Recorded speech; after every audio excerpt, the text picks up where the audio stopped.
Welcome to the Voices for Voices TV show and podcast, sponsored by Redwood Living. Thank you for joining us today. I am Justin Allen Hayes, founder and executive director of Voices for Voices, host, and humanitarian. You can learn more about Voices for Voices on our Instagram, Facebook, and YouTube channel at Voices for Voices, and also on our website at voicesforvoices.org.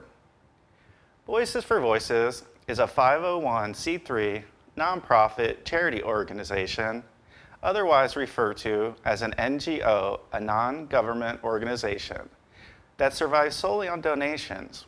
So if you are able to, please consider heading over to voicesforvoices.org to help us continue our mission and the goal and dream of mine to help 3 billion people over the course of my lifetime and beyond. Or you can also send a donation to the mailing address of Voices for Voices, and that's at 2388 Beckett Circle, Stowe, Ohio, 44224. Or you can also find us on the Cash App at Voices for Voices. Are you or somebody you know looking for a volunteer opportunity? If so, you can reach out to us today via our email at president@voicesforvoices.org.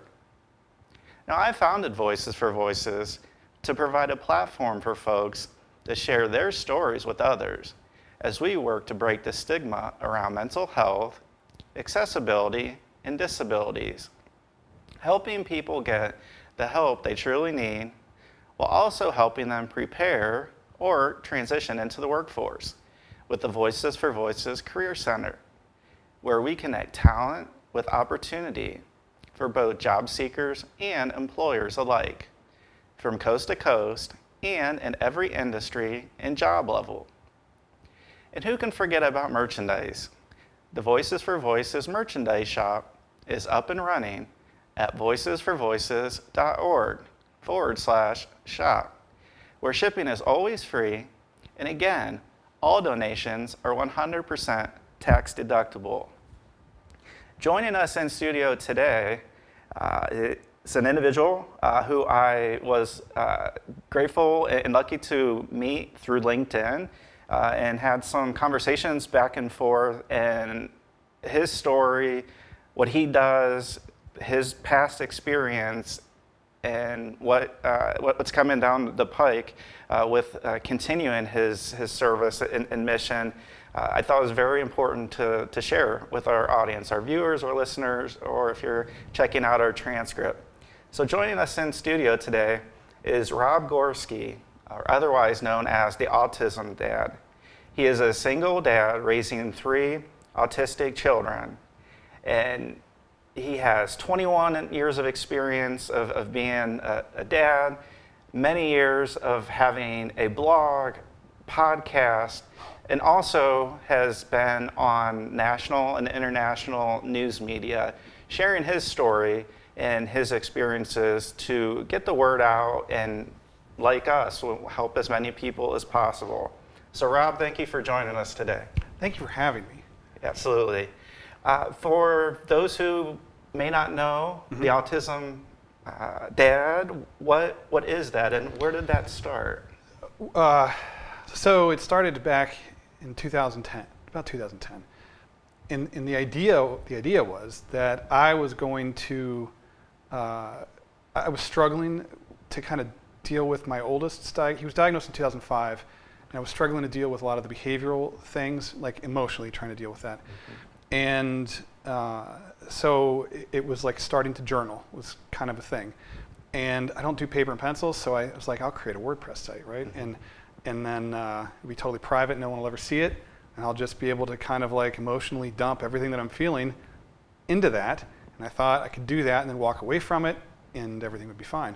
It was kind of therapeutic for me, but it wasn't private, and people found it, and it started to kind of grow into this big thing. And at the time, there wasn't really anybody talking about this stuff back then, especially not publicly like that. And so I kind of found myself in a vacuum where there wasn't anyone else doing this, and so I was the one that people came to. And I just found that parents found it validating and comforting, and because people need that validation. They needed to know that they weren't alone. They needed to know that it's okay to feel and be overwhelmed and all those things that parents feel. And it just kind of grew, and I've been doing that since 2010 with the goal of just kind of helping light the path for the people who are coming, after me. Yeah. So how does it make you feel? So obviously there's a making a living portion to what you do, but then also, as you mentioned, emotions tied to the work. How do you think that versus maybe another career industry for you makes things more validating at the end of the day? Or doesn't? Well, no, that's a good question. I used to be a fire medic, right? And so my thing was helping people. I needed that in my life. And my kids got to a point where I needed to be home more often instead of out of town on shift.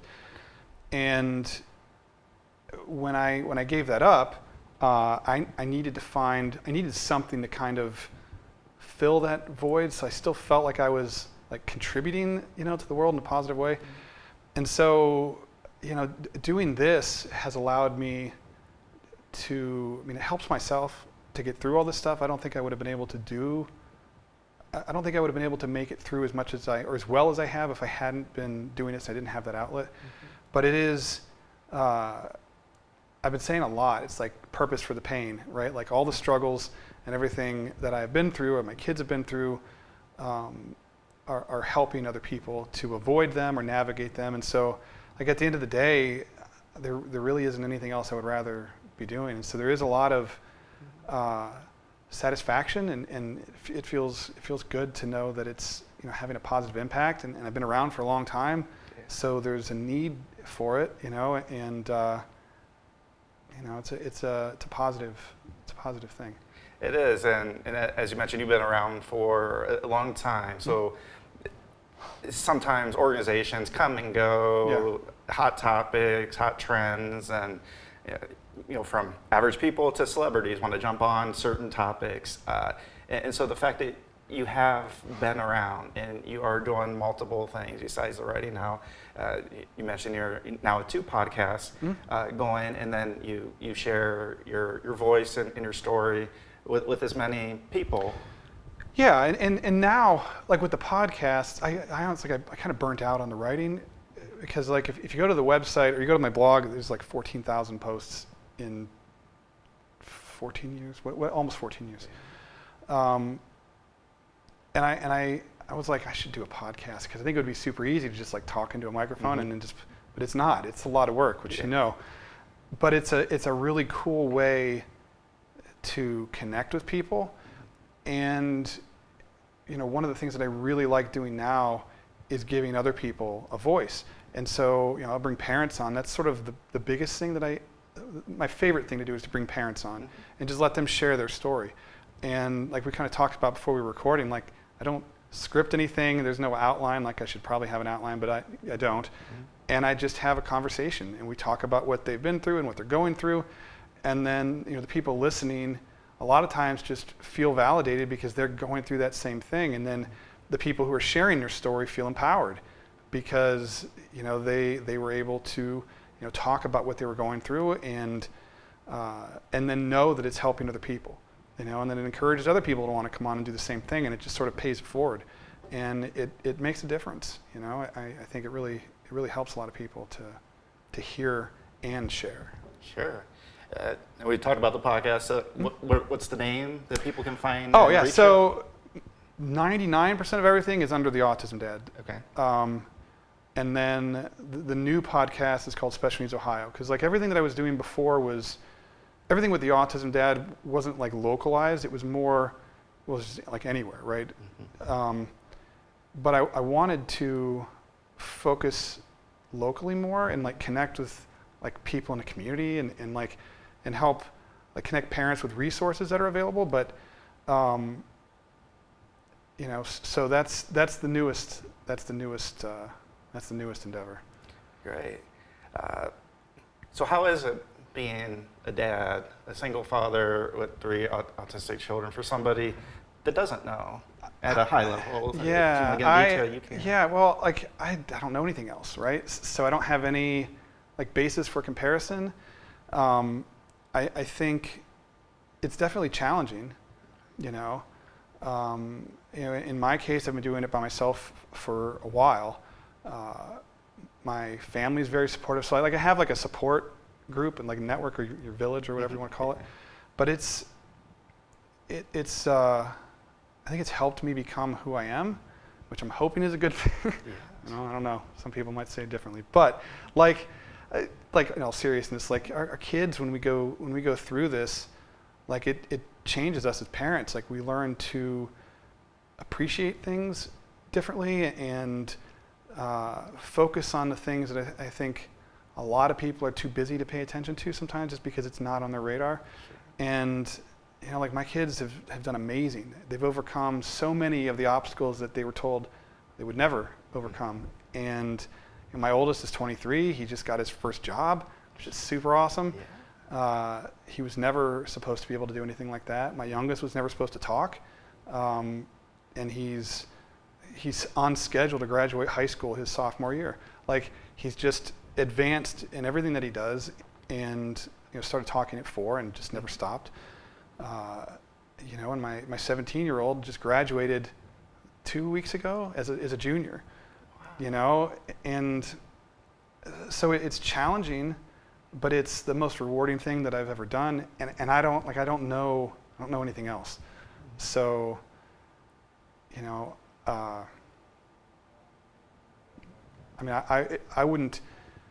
I wouldn't do anything differently. Mm-hmm. Like if I had a chance to go back and I would go through it all again, because it's totally worth it.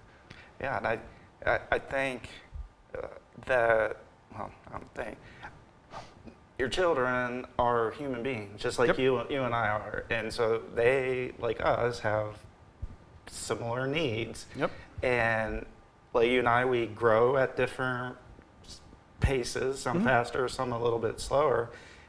And autism is a label or a term that's used, but it shouldn't put people in a box, like you said. It shouldn't be like, oh, well, you're over here, so you're not going to be able to talk, you're not going to be able to graduate, you're not going to be able to be employed to do this type of work. Mm-hmm. And like you said, they're excelling, and there might be some listeners, some viewers that they might not. They might be a little behind.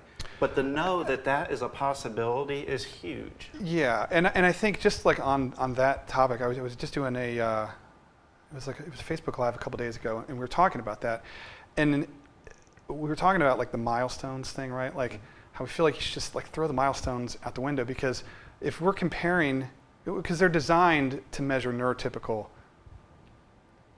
growth and whatever.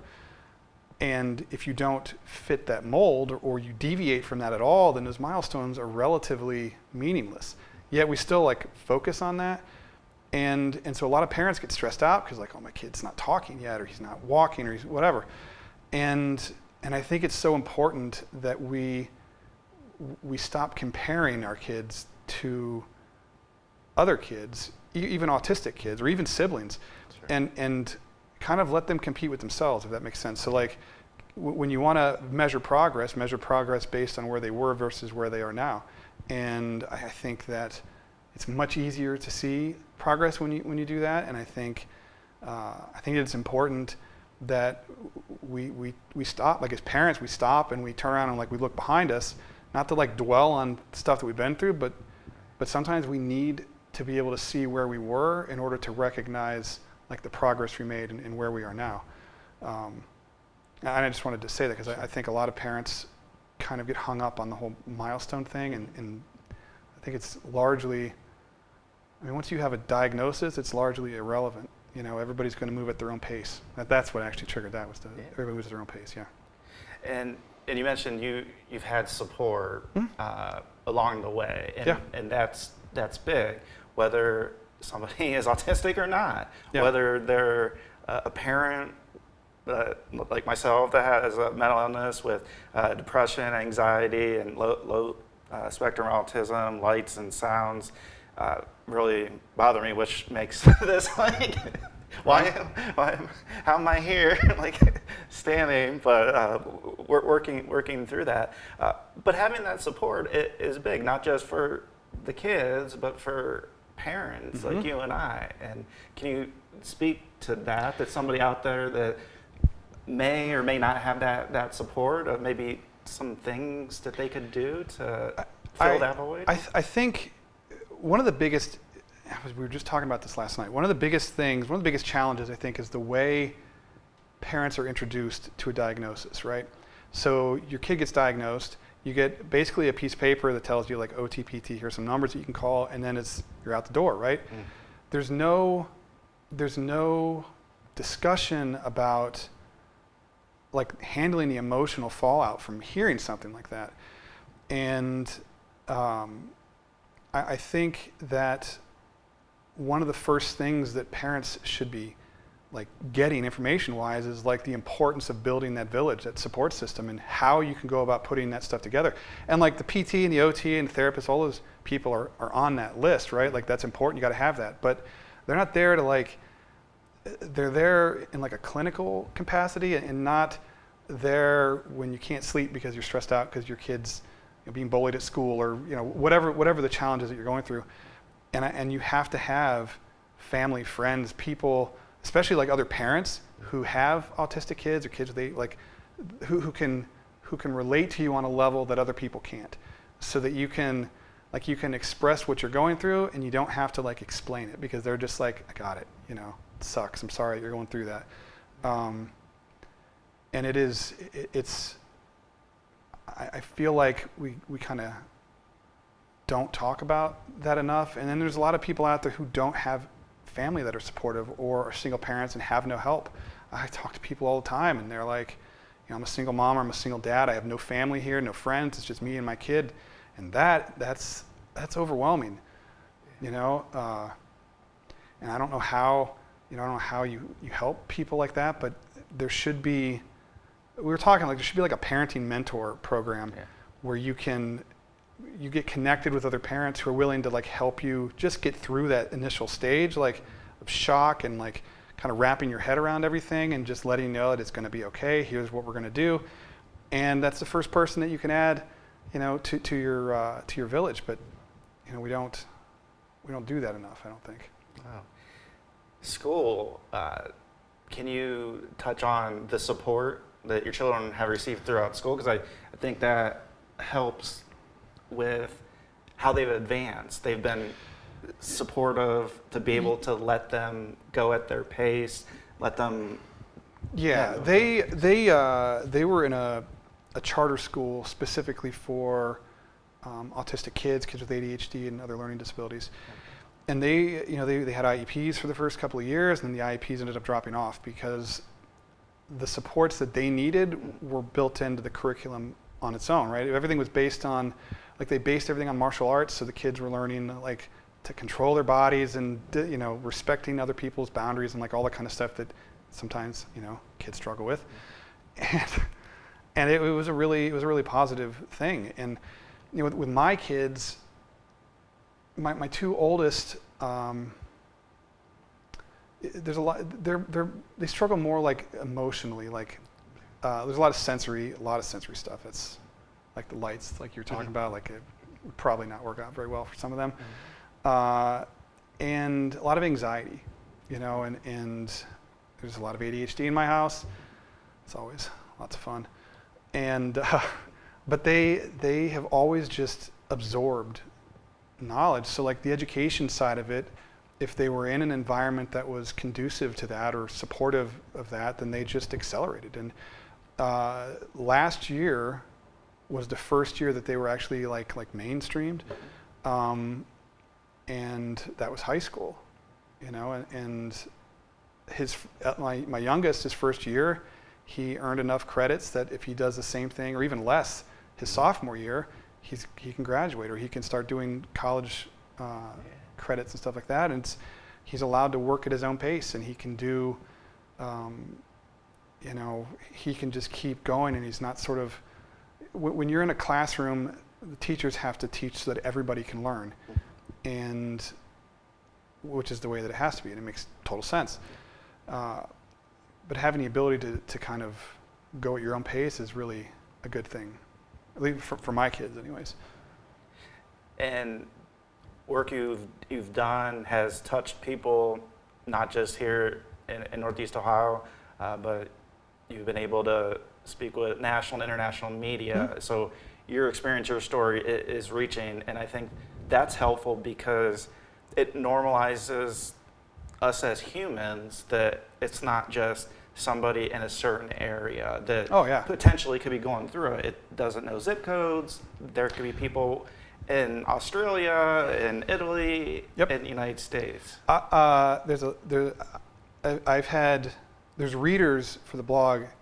I used to track it because I thought it was really cool to see things pop up on a map, but every country, and it doesn't matter where they're from, the stories, culturally, there's like cultural differences and whatever, and like political differences in the way that like healthcare is managed and how the processes go and stuff like that. Like that's different everywhere you go. Okay. But what parents are experiencing, that fear, that anxiety, that, all of that stuff, it doesn't matter what country they're in or zip code or whatever, because we're all feeling the same thing. And it does kind of normalize it, and it does bring it down to a more human level, because when you remove all of the differences in our cultures, it's the same fundamental experience, and